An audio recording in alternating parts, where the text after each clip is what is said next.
ఎక్కడుందో ఏంటో అందరూ వచ్చి నన్నే అడుగుతారు. అసలే హెడ్ఏక్గా ఉంది. నీకు తలనొప్పి కూడా వస్తుందా? Dad, leave it.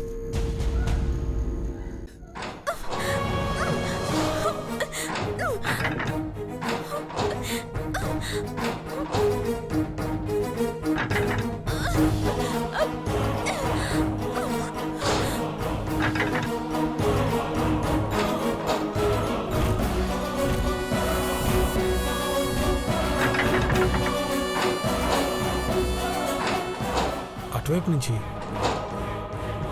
చూద్దాం పదా.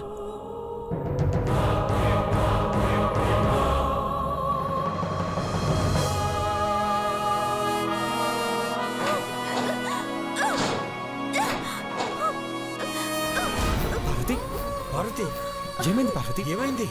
పార్వతి ఏమైంది? పార్వతి ఏమైంది? పార్వతి ఏమైంది? పార్వతి ఏమైంది? ఏమైంది? డాడ్, ఏమైంది పార్వతి? పార్వతి ఏమైంది పార్వతి? ఏమైంది పార్వతి?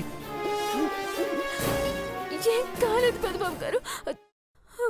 ఓకే అండి.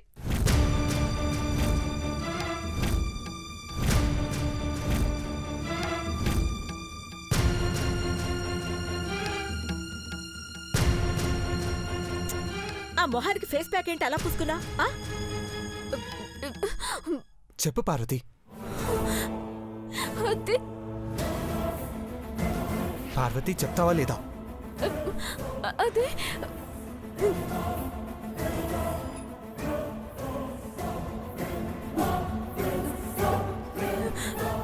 సెన్నమ్మ గారే చేతులు కట్టేసిట్ట పోసినారు.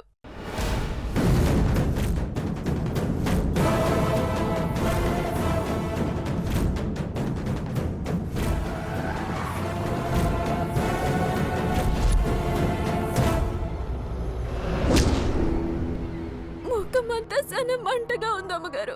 పిన్ని, నా మీద అరుస్తావేంటయ్యా? అది నా మొహానికి పూసినప్పుడు నాకెంత మంటొచ్చిందో నీకు తెలుసా? అలా అని పార్వతి చేతులు కట్టేసి నువ్వు పూస్తావా? శాడిస్ట్లా బిహేవ్ చేశావు. అఖిలక్క, ఐశ్వర్య వీళ్ళంతా నేను తెచ్చిన ఫారిన్ ఫేస్ ప్యాక్ వాడారు. నాకేమో ఇది తయారు చేసిన పేస్ట్ పూశారు.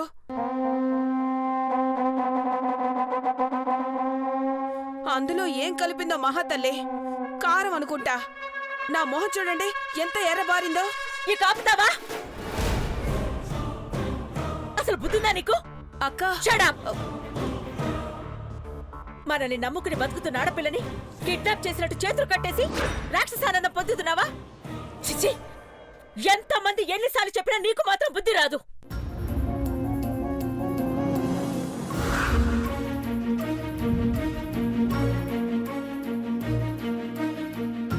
ఈ ఇంటిని దేవాలయం అంటారు.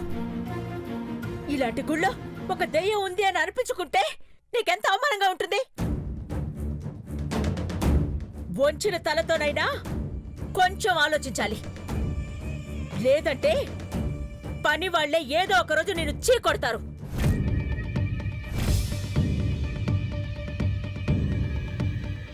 వదిలే అఖిల, రేపు పెద్దబాబు బర్త్డే పెట్టుకొని ఇలాంటి వాళ్లతో పెట్టుకోలేం.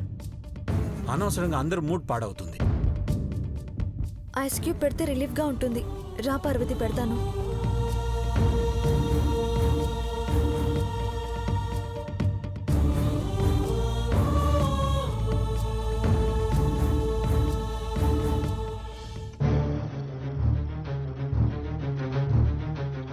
తల వంచుకొని ఎంతసేపు ఉంటావు పిన్ని? మెండొప్పి వస్తుంది. మళ్ళీ ఏదో రాశారని కొంపలంటికి పోయేలా గొగ్గోలు పెట్టి గొడవ చేస్తావు. అందరూ వెళ్ళిపోయారులే. సిగ్గుపడ్డ మొహానికి ఏ ఫేస్ ప్యాక్ పూసినా గ్లో రాదు పిన్ని.